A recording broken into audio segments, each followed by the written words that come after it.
Okay, so this is part 2 to the first video that I just uploaded.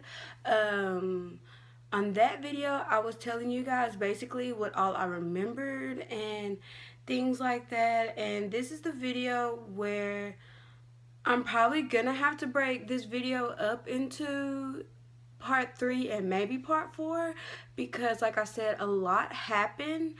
And I really want to keep these videos of me talking under 30 minutes. Like, I don't want to be talking for 45 minutes. I don't want to be talking for 35 minutes. So, let's get to it, boo. Okay, so I left off and I was telling you guys that was having complications that at the time we didn't. I feel like this light ain't hitting me right. Come on, boo. Work with me. Work with me. There we go. That's a little better. Okay, so I left off talking about I was having complications that at the time we didn't know were complications. Like I said, I was cold, I was shivering, I was hyperventilating. I had to have the breathing tube. Well, not. I had to have the breathing thing in my nose, and all of that. And anyways, I fought through it, and I was able to go home within a week. I really should have went home with a breathing treatment, a breathing machine, an oxygen machine or something, because I could not breathe. Like, that is what I kept telling everybody. I can't breathe. I can't breathe. I can't breathe. Anyways, I got home. And the first thing I wanted to do was I wanted some real food. I was tired of cafeteria food, I wanted some real food. Of course, we got home. Nobody was going to cook. I mean, who's cook? What is that? So I went and I got some to eat. Well, I had my mom tell me to get something to eat, and I came back and I ate and I laid down and I went to sleep and I slept for like maybe 2 or 3 hours. But see, here's the thing. When I laid down flat, I literally felt like I was drowning. Like, I felt like I couldn't breathe. I felt like water was just sitting on me, like consuming my lungs. Like, it was really bad. And so I would sit up to sleep. So I got out of the bed and I was like, I can't sleep in the bed. So I went and I would sleep in the living room. Then I got to the point to where I basically felt full all the time. Every now and then I would get a taste for something. My mom, like, no matter if it was a bowl of cereal or a couple of chips or some fruit or something, like, my mom would bring it to me and I would only eat like a little bit of it. If I did finish eating it, it's because I forced myself to eat it. I really wasn't thirsty. But I would make myself drink to stay hydrated. So I was drinking like those big Gatorades. I was drinking those. I would hold my pee for so long to the point to where I would feel like I was about to pee on myself. And I was doing that because it hurt for me to get up. It hurt for me to get up. It hurt for me to walk. It hurt for me to do all of that. And it got to the point to where, like, I would sleep during the day and I was up at night. And then it got to the point where I was basically sleeping like a newborn. I would sleep for hours and hours and only be up for a little bit, and then sleep for hours and hours and only be up for a little bit, because being up hurts. And I was in pain, and I kept trying to tell myself, like, Tanika, you're not getting any better. You're not feeling better. You're not getting any better. Like, something is really going on. But I didn't want to believe it, even though I'm telling myself this, even though my grandma, my grandpa, my mom are telling me something is wrong with you. Like, you need to fix it. Something's wrong with you. And it got to the point where my mom was just all like, do you need to go to the hospital? And I'm like, no, I don't need to go to the hospital. And here's where things got serious. It was a Sunday afternoon. I got up to use the restroom, and it hurt me really bad to go to the restroom.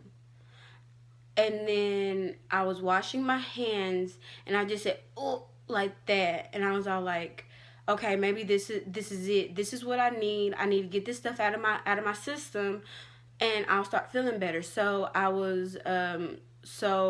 just started throwing up.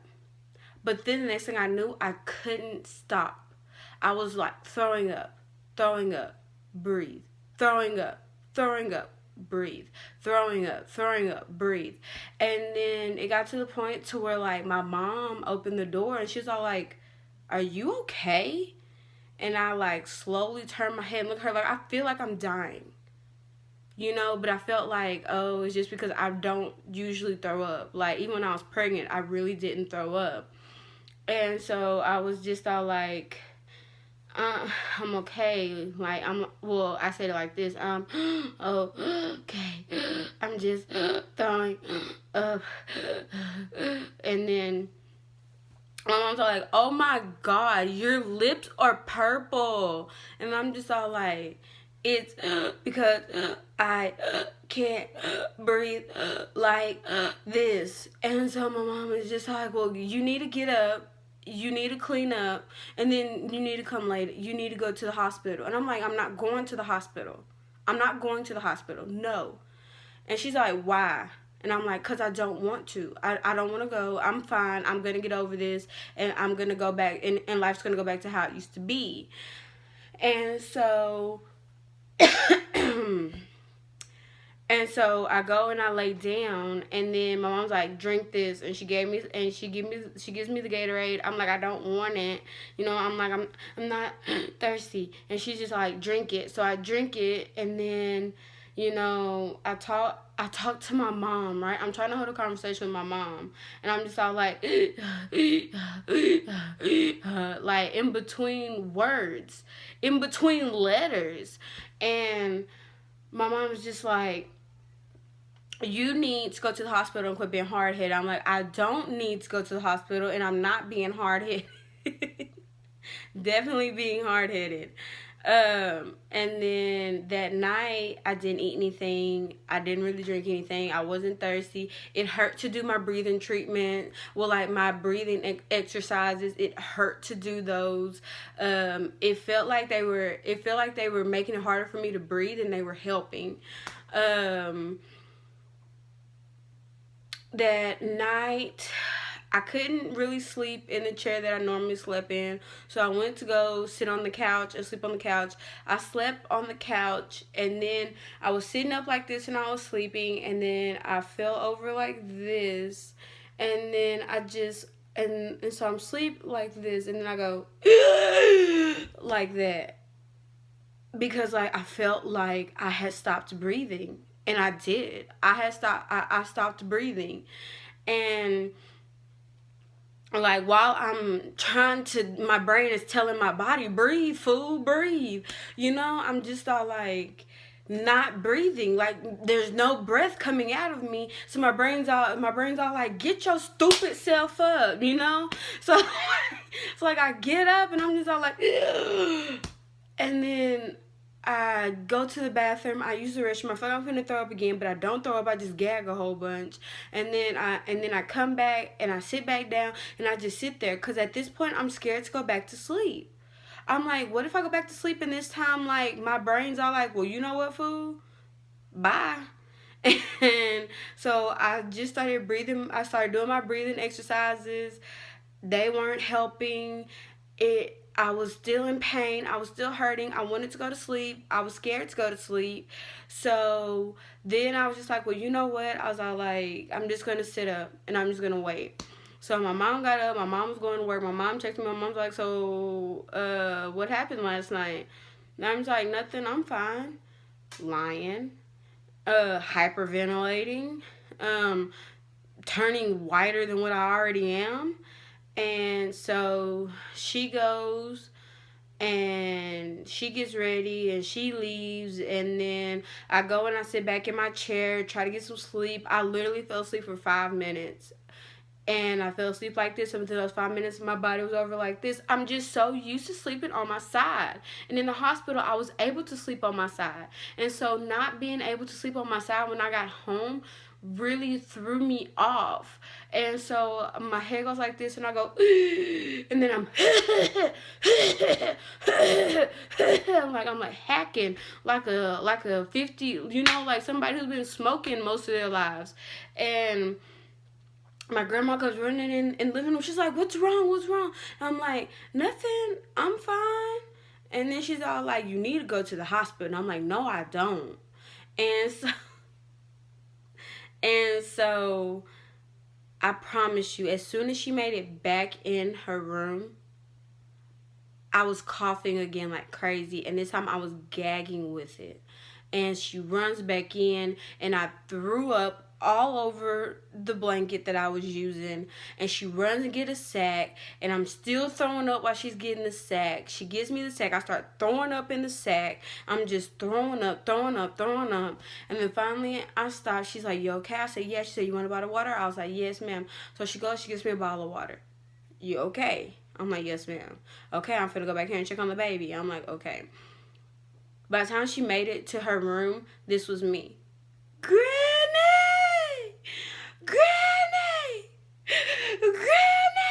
And she comes flying back in the room. She's like, what? What is it? What is it? I'm like, I want to go to the hospital. Please, something is wrong with me. And she's like, okay, just wait a minute. So she runs. She's like, well, what do you need? I was like, my wallet, some shoes, some socks, my bonnet. You know, and so like she runs. She gets my wallet. She gets my bonnet. She gets my shoes. I can't even bend down to put my shoes and my socks on. She had to do it for me. And then she runs back there. She's like, I'm gonna go slip on somewhere quick, and then we're gonna go. And so she wakes me up. My papa, she's like, hey, she's like, you need to watch the baby. I'm gonna take Tanique to the hospital right quick. And my papa's like, well, what's going on? She's like, I will tell you later. She's like, something is wrong. We're going to take her to the hospital and get it checked out. Okay, so at this point in my head, I'm sitting there on the edge of the couch like this going. Like the whole time. And I'm just like, Granny, please, hurry up. I feel like I'm dying. And so, like, she comes running out of there. It's all like my grandma just got super strength out of nowhere. She just, like, lifts me up out of that chair. And then she walks me to the wall. And then I start grabbing it. And I'm like, I got it. So I'm still being hard-headed as I'm sitting here hyperventilating, begging my grandma to take me to the hospital. And so she goes out there. She jumps in the truck. She turns the truck on. She opens my door. She helps me get in. And then I'm like, oh, Granny, gotta hurry up. And so, like, she's taking me to the hospital. And then, like, all of a sudden I realized, oh my gosh, all my medication, I need all my medication. They're going to ask me for the names of it. They're going to ask me what I'm taking. How much of it do I take? I'm not going to know what to tell them. I can't talk. And so she runs, and she's like, Tanika, no, we can't go back. I'm like, Granny, please, please. And she's, y'all gonna see stuff floating around. It's my pillow. And so, she whips that big old truck around and she goes back. She calls my papa. She's like, grab Tanika's medicine off the table and meet me at the door. I'm coming to get it. So by the time we got there, my papa was standing with the bag in his hand like this. And at the door, my grandma jumps out. She grabs the medicine. She gets back in the truck. She whips that truck out that driveway and we fly on to the hospital. And so we get to the hospital, and at this point at the hospital, this is me when we get there.